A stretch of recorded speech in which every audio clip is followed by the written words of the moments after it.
Hi, everyone. Good afternoon. Ambassador, thank you for having me and giving me this important podium. Such a difficult situation. I see lots of division and confusion, lots of hatred, lots of misinformation. And everybody speaks on behalf of the children and on behalf of the innocent. But I am not sure about their real intention. But today I can speak on the authority of a Palestinian child, someone who grew up in that culture. Hamas' first crime against children in the Palestinian societies is not arming them or encouraging them to carry suicide bombing attacks. It's the religious, ideological indoctrination that I had to go through.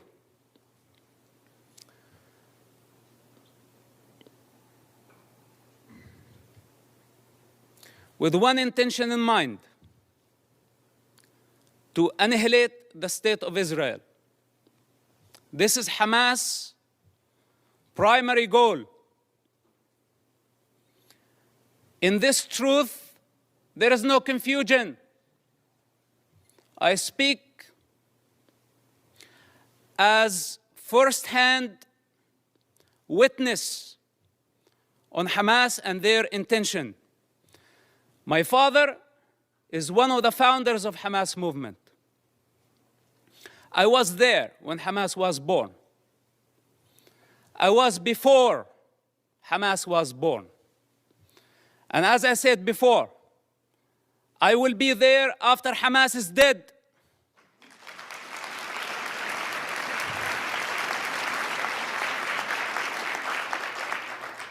I am not a part of propaganda. I don't work for nobody. I only represent myself. And on this authority, I speak. So don't be mistaken and take my words very carefully. Hamas is committing a crime against this generation and the next generations to come. So blaming Israel is not going to solve the problem. Imagine a 10-year-old child. When I disobeyed Hamas, I was tied up to a post and I was whipped by Hamas top leader. And I don't want to mention his name because he's not worthy. With an electric cable. Every lash, I lost my breath until I lost my consciousness. My father was in prison at that time, and this leader thought that he was my mentor. This is Hamas discipline. This is how they wanted me to be, to become a violent savage like them.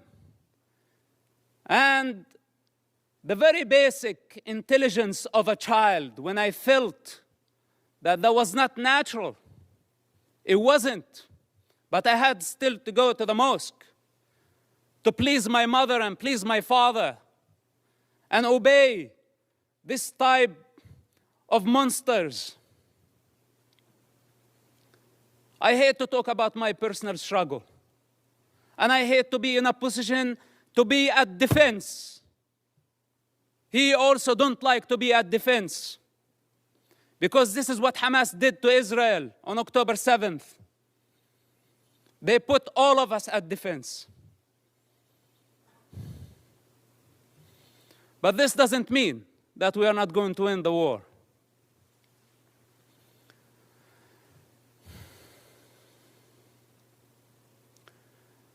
growing up in that society, a majority of the Palestinians blamed Israel. And as a child, I took it as a Quran. I took it as a holy scripture that Israel was our problem. But then as I grew up, I start identifying the enemy within. The religious authorities, the corrupt leaderships, who basically did not care about children, they did not care about Palestinians, they still don't care about nobody but themselves. And the world has been empowering them against the prey, against the victims. This has to come to an end. Let's put my childhood on the side, because maybe a child does not see things for what they are. Maybe I was very bad. I misbehaved myself as a child to deserve to be beaten up again and again and again by Hamas leaders. And some people say, is it a personal problem? Well, it is a personal problem. Do you have any problem with me having Hamas problem as a personal problem? It is a personal problem. And I swear I will not die before I see Hamas dead. Can I make this a goal to my life?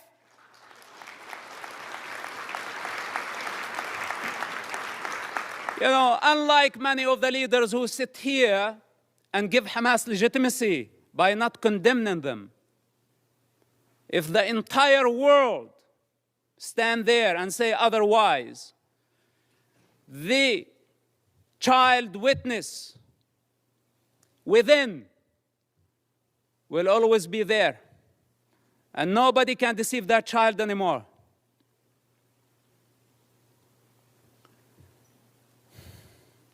Then, as I grew up, I become the Hamas or the Islamic student movement president in our town. And I became part of the movement. It's just out of the love for my father and our family. I had no other choice, which somehow led me to imprisonment. At the age of 18, just a few weeks after my 18th birthday, May 28, 1996.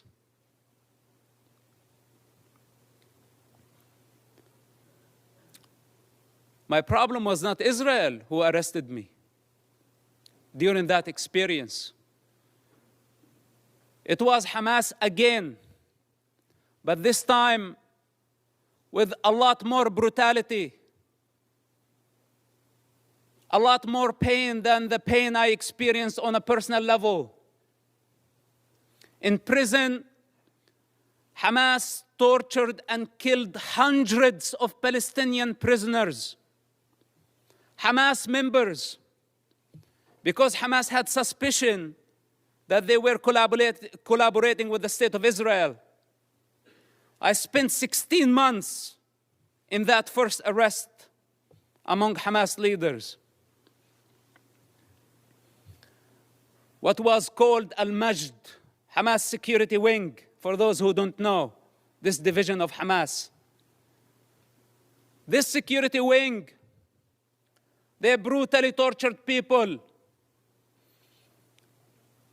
putting needles under their fingernails, burning plastic on their bodies, putting off cigarettes in their skin.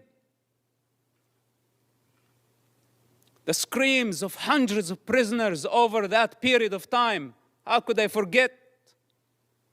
And I don't wish for any of you to go through such experience, to realize what type of monster we are dealing with.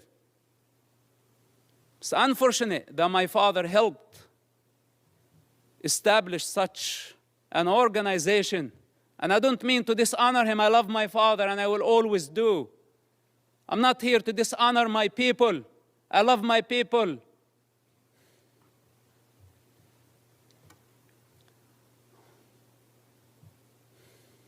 But I cannot believe how far Hamas was able to travel in this madness, and we could not stop them. After I was released from prison, I made very hard choices.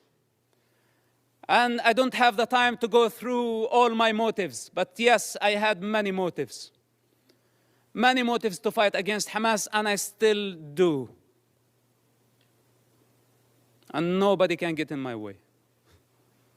Not even the United Nations.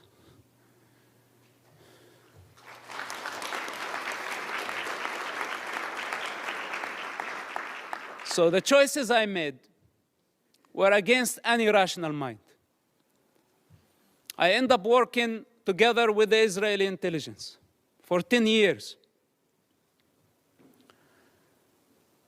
We had a common goal.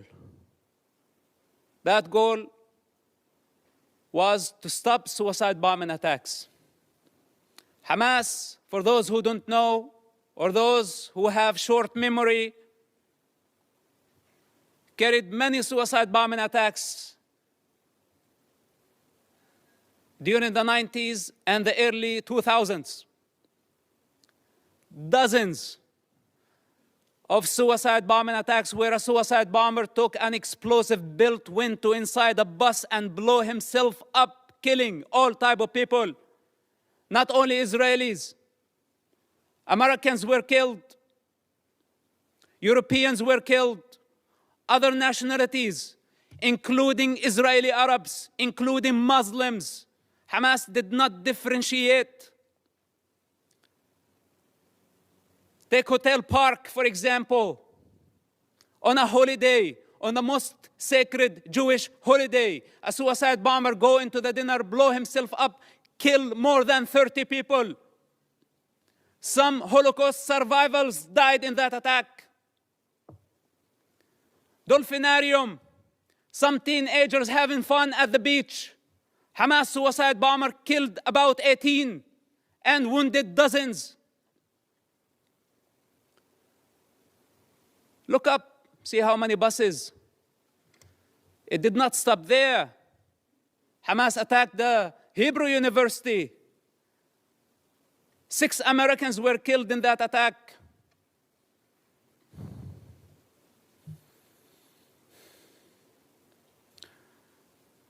They targeted synagogues. They targeted everywhere. Knowing the Israeli retaliation, they invite violence. They love violence. Hamas, without chaos, cannot survive. It's their climate. This is where they thrive. When the peace process came, if you follow the history of Hamas and their development or their evolution, whatever you want to call it, Hamas, what sabotaged the peace process through suicide bombing attacks.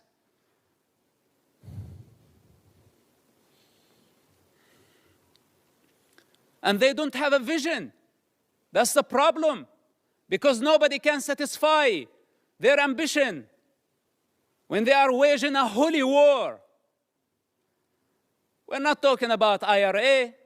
We're not talking about other political terrorist organizations that we can pressure them, bend them, bring them to the negotiating table.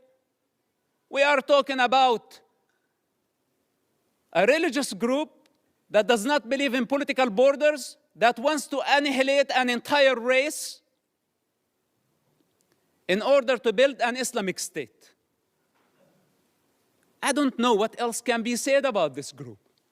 And I don't know why it's not obvious to everybody that the United Nations fail to condemn them.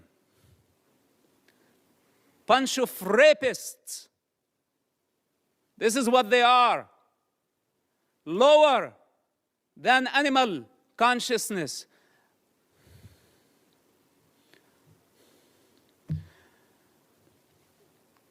So, I don't speak only on the authority of that child and someone who grew up in the Palestinian territory, I also speak on the authority of someone who has 10 years of experience in a counterterrorism of the Israeli intelligence.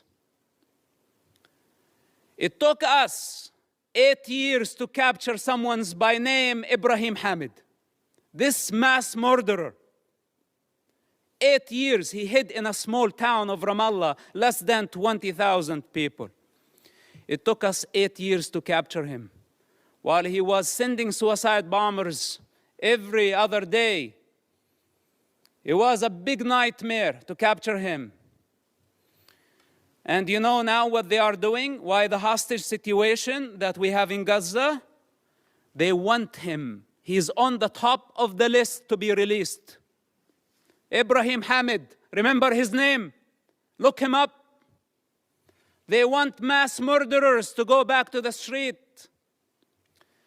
And if you ask yourself, the guy that you saw earlier, Yahya Sinwar, with the child and the rifle, this guy was released just recently, part of the prisoner exchange with Israel, when Israel had to release more than 1,000 Hamas members to return one Israeli soldier back to his mother. And Hamas had a taste to that. So they thought this time they can go and bring 200 hostages and more. So they can bring the only true democracy in the Middle East to its knees. This is why it's a very brutal war. For those who are in the intelligence communities, they understand the significance of this. And they know that Israel cannot release more Hamas terrorists. Because this guy, you saw, Yahya Sinwar, he is the mastermind behind the attacks on October 7th. And how can Israel afford, or how can any of you validate or prove the release of mass murderers back to the street so they can carry a lot more terrorist attacks and hijack an entire society, use hundreds of thousands of people as human shields? Is this our way of solving the problem? We need the correct vision. First of all, we need to identify the origins of suffering, where it's coming from, where does it originate from. We need to identify the disease. Then we can provide the cure. Up to this point, we haven't identified the disease. And for those who know the problem, they don't have the courage to stand and say, we have a problem with Hamas. But most of us have our own calculations, from Russia to China to the rest of the superpowers, given Hamas cover.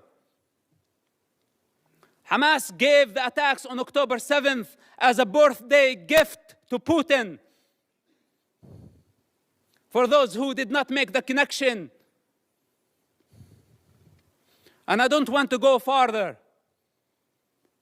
Now nobody's talking about Ukraine, using Hamas as the wild card in the Middle East, igniting a religious war to just divert your attention somewhere else. All those criminals, whether they were high profile or low profile, they are all savages. They are all enemies of children and enemies of humanity. The United Nations and the rest of the international community have empowered con men who used what's so-called Palestinian cause to become richer. They were seeking power and wealth. They did not care about the Palestinian people. As the children of Gaza sink in despair and poverty, leaders of Hamas, along with their families and their entourage, enjoy the Four Seasons Hotel in Doha, Qatar.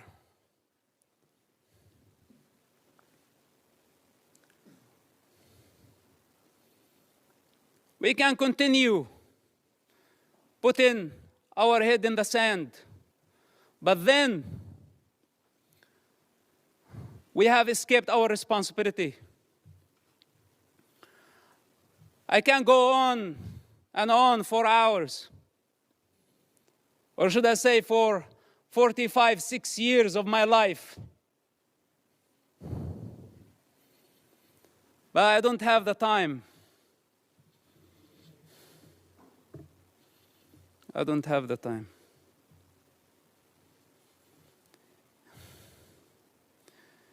If we don't eradicate Hamas this war and this time, if we don't eradicate them, the next Gaza war is going to be deadlier. It's going to be much greater.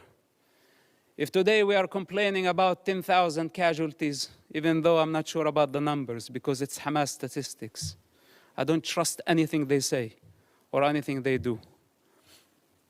But even if it was true, it's actually a miracle that we have only this number. The next war, we will be talking about hundreds of thousands. This is the 4th war with Hamas and the 5th war in Gaza, because also Islamic Jihad had their own war.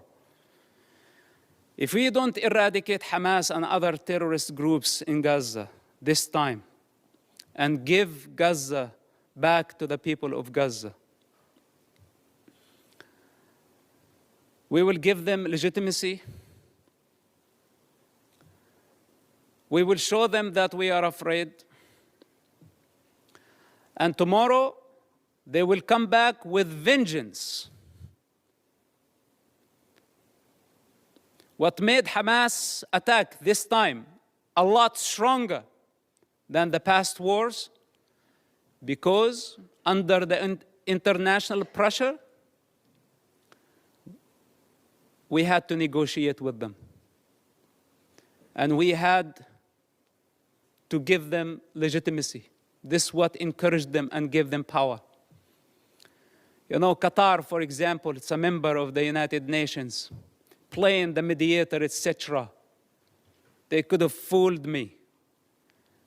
They are the ones hosting Hamas. They are the ones who have been funding Hamas. Russia, Musa Abu Marzouk, a Hamas top leader, was in Moscow just yesterday.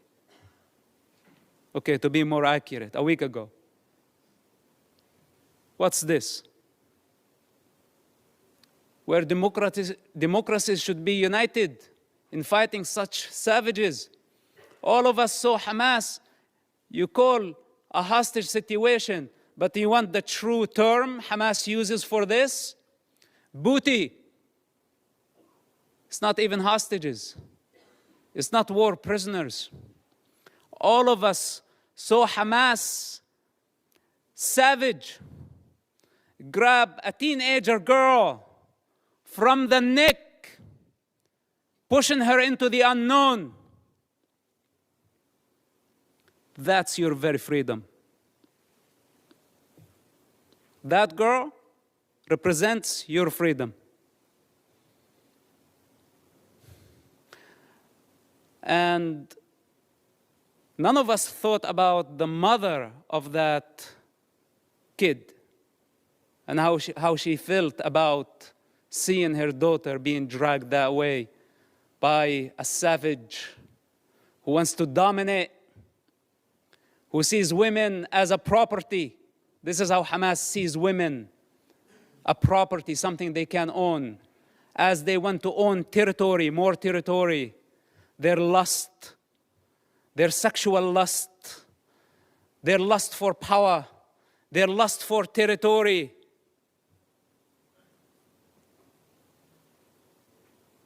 I had to die many times in order to transcend this mentality. So we are talking about a big problem. It's beyond Israel.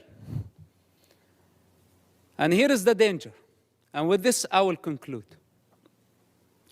The danger if Israel fail their war in Gaza, which is a brutal war, because if it was open war, Israel would annihilate Hamas in no time, matter of hours, let's say days. Hamas is finished. But since Hamas strategy, it's a strategic thing of Hamas to take human shields. This crime cannot be forgiven. None of us should forgive this crime. Gambling with children's blood for political gain, it doesn't get worse than this. So Israel now got stained by blood. This is what Hamas wanted to happen from day one. They wanted to sacrifice thousands of children so Israel can take the blame. Digging tunnels and bunkers under hospitals, schools, launching missiles. A Hamas misfire, how many people killed at a hospital, and they went so fast to blame Israel, and the rest of the world listened to them and listened to their propaganda. Nobody is concerned to check what is true and what is false. Whatever that serve our political and short-term interest, we go for it. Suicidal, not knowing that we are going against evolution. We are going against the collective consciousness of humanity. We're going against the interest of children, the defenseless children who has no one to speak on their behalf. They don't have the power to discern. And yes, they are dying. But who's causing all this death? Blame is the cheap way. It's the way of the coward. Those who have the courage, take responsibility. They don't blame.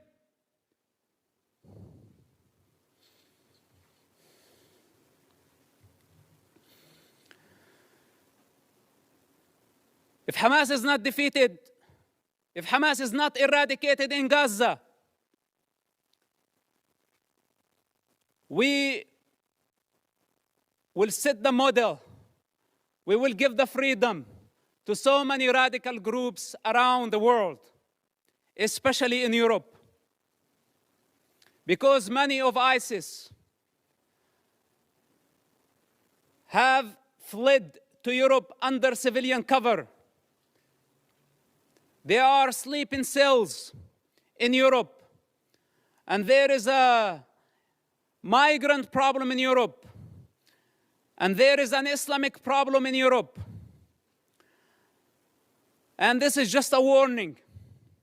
If you really care for the global security, and I speak as a person who was part of the counterterrorism effort against radical Islamists, if Hamas is not defeated in Gaza, it will inspire many groups around the globe. They will see that few thousands of savages can blackmail the international community, the superpowers, and bring democracies to their knees. Many of them are watching now, and many of them are very happy about how the world is responding.